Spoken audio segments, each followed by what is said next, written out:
Bonjour à tous, dans cette vidéo, nous allons voir comment déterminer la forme trigonométrique d'un nombre complexe.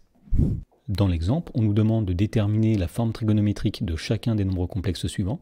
Donc ici, nous avons deux nombres complexes qui nous sont donnés. Et donc pour faire ceci, on va commencer par rappeler ce qu'est la forme trigonométrique d'un nombre complexe.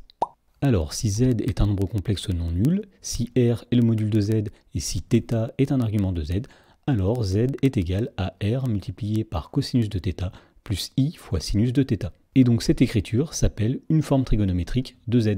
Alors par abus de langage, on dit souvent la forme trigonométrique de z, et donc pour déterminer la forme trigonométrique de z, il suffit de calculer le module de z et un argument de z. Alors dans la première question, nous avons le nombre complexe z qui est égal à moins 4 plus 4i. Et donc pour déterminer la forme trigonométrique de z, on va commencer par calculer le module de z. Alors on sait que le module d'un nombre complexe donné sous forme algébrique, c'est la racine carrée de la partie réelle au carré, donc ici moins 4 au carré, plus la partie imaginaire au carré, c'est-à-dire plus 4 au carré. Donc ici nous avons moins 4 au carré, c'est-à-dire 16, plus 4 au carré 16, 16 plus 16, 32, et donc on en déduit que le module de z, c'est 32. Alors on peut simplifier ce module en remarquant que 32 c'est 16 fois 2, et donc les propriétés de la racine carrée nous dit que la racine carrée de 32, c'est la racine carrée de 16 multipliée par la racine carrée de 2.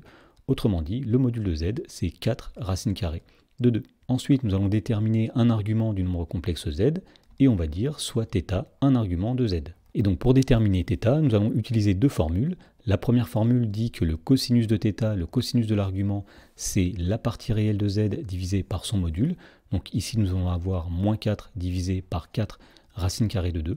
Et la deuxième formule dit que le sinus de l'argument, c'est la partie imaginaire, c'est-à-dire 4, divisé par le module de z, 4 racine carrée de 2. Alors on peut simplifier ces expressions. Dans la première expression, nous allons simplifier par 4 en haut et en bas.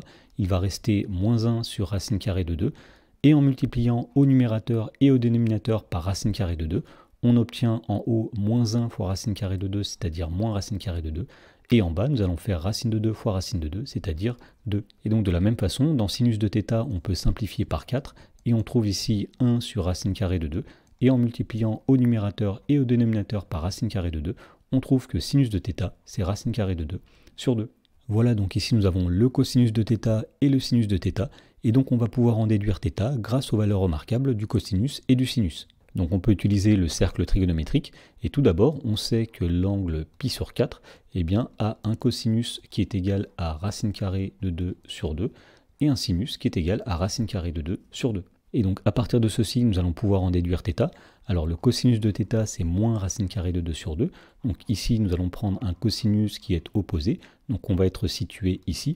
Le sinus de θ, lui, c'est aussi racine carrée de 2 sur 2. Donc le point du cercle trigonométrique qui correspond à θ, c'est le point qui est situé ici.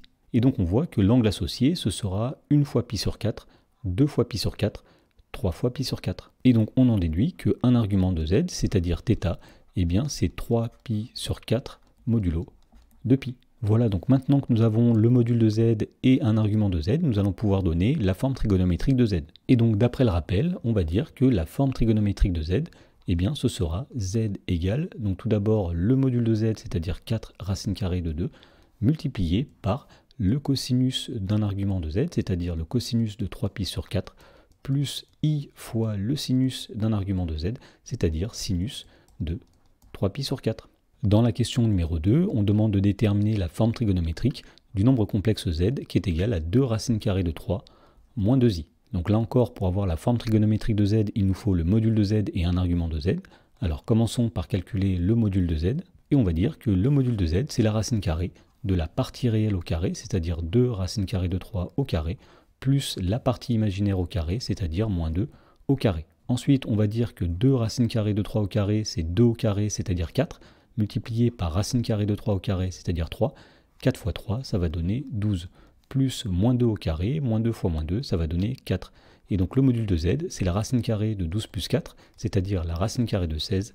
Et donc on en déduit que le module de z, c'est 4. Ensuite, on va déterminer un argument du nombre complexe z. Donc on va dire soit θ un argument de z.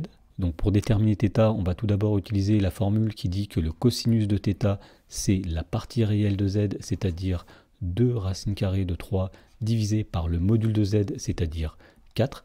Et on va utiliser aussi la formule qui dit que le sinus de θ, c'est la partie imaginaire de z, c'est-à-dire moins 2, divisé par le module de z, c'est-à-dire 4. Alors il est possible de simplifier ces deux expressions. Donc pour le cosinus, nous allons simplifier en haut et en bas par 2. Il va rester ici racine carrée de 3 sur 2. Et pour le sinus, on va dire que moins 2 sur 4, c'est pareil que moins 1 sur 2. Donc ici, nous avons le cosinus et le sinus de θ. Et donc pour déterminer θ, nous allons utiliser les valeurs remarquables du cosinus et du sinus. Alors on va se placer dans le cercle trigonométrique et on va utiliser l'angle π sur 6, puisqu'on sait que le cosinus de π sur 6, c'est racine carrée de 3 sur 2, et le sinus de π sur 6, c'est 1/2. Alors l'angle θ a un cosinus qui vaut racine carrée de 3 sur 2, donc nous allons rester de ce côté-là, mais il a un sinus qui vaut moins 1/2, donc en ordonnée, nous allons aller de l'autre côté, on va se placer à moins 1/2 ici, et donc le point du cercle trigonométrique qui correspond à un cosinus de racine de 3 sur 2 et un sinus de moins 1/2, c'est le point qui est situé ici. Et donc on voit que l'angle θ sera l'opposé de l'angle π sur 6, c'est-à-dire moins π sur 6. Donc pour conclure, on peut dire qu'un argument de z, c'est-à-dire θ, c'est moins π sur 6 modulo de π. Voilà, donc nous avons déterminé le module de z et un argument de z, et donc grâce à ceci, nous allons pouvoir déterminer la forme trigonométrique de z. Et donc d'après la formule que nous avons donnée dans le rappel, on en déduit que la forme trigonométrique de z, eh bien ce sera z égale, donc tout d'abord nous mettons le module, c'est-à-dire 4, multiplié par le cosinus d'un argument de z, donc ici le cosinus de moins π sur 6, plus i fois le sinus d'un argument de z, c'est-à-dire sinus de moins π sur 6.